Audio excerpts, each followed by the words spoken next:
Come on in, grab your coffee, your Bible, and your notebook, and let's sit together as we open Exodus chapters 23 and 24.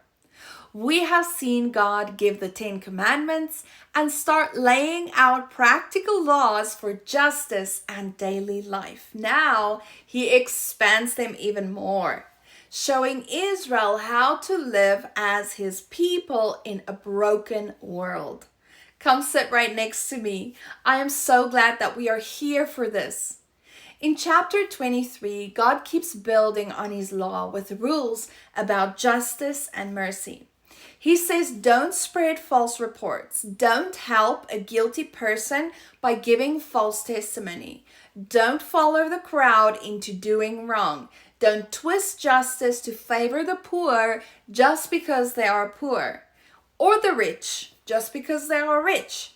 Right is right, wrong is wrong. Justice must be based on truth, not favoritism. Help your enemies too.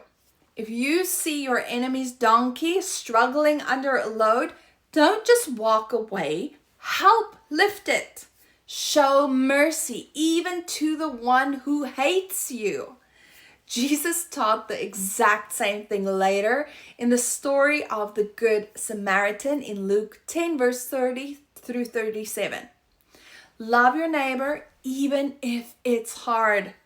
God also gives instructions for 3 annual feasts. The Feast of Unleavened Bread, remembering the Passover and leaving Egypt, the Feast of Harvest, first fruits of the crops, and the Feast of Ingathering, Thanksgiving at the end of the harvest. Sounds familiar, right? These were times to stop, remember what God had done, and thank Him, and celebrate together as a family. Then God promises something amazing. I'm sending an angel ahead of you to guard you and bring you into the place that I have prepared. He tells them to listen to His angel, obey him, because God's name is in him.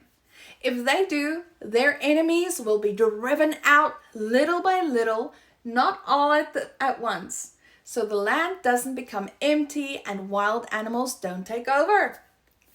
It's clear that God is planning their future step by step, little by little. In chapter 24, the people respond. Moses writes down everything that God has said. He reads it to them and they say, we will do everything the Lord has said. We will obey.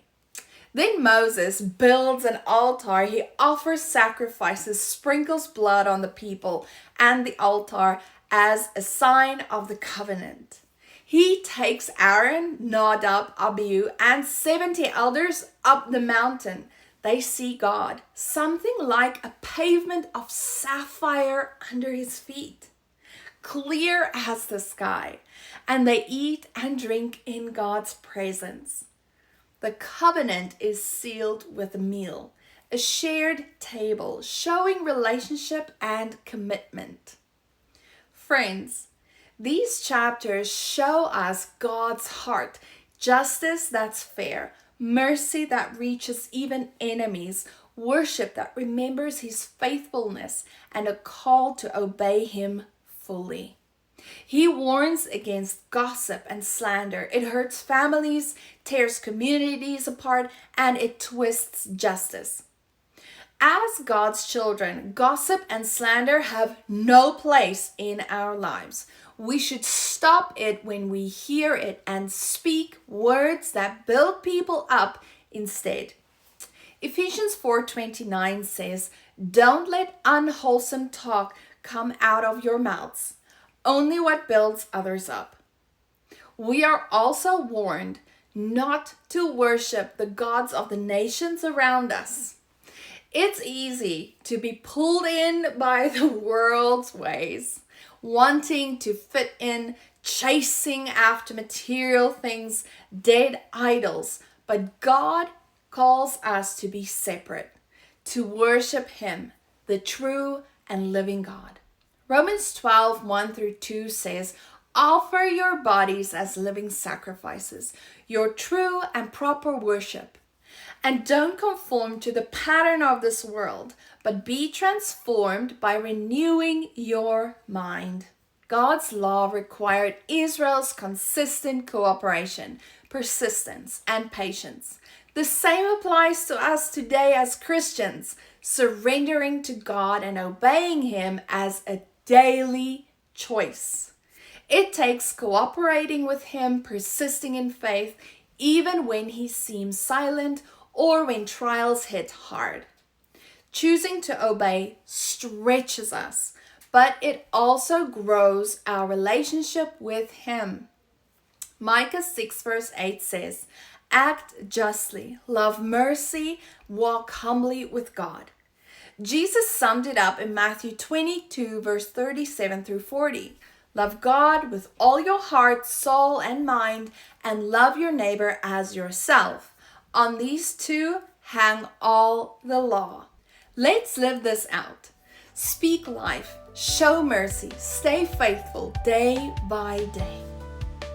Thank you so much for joining me today.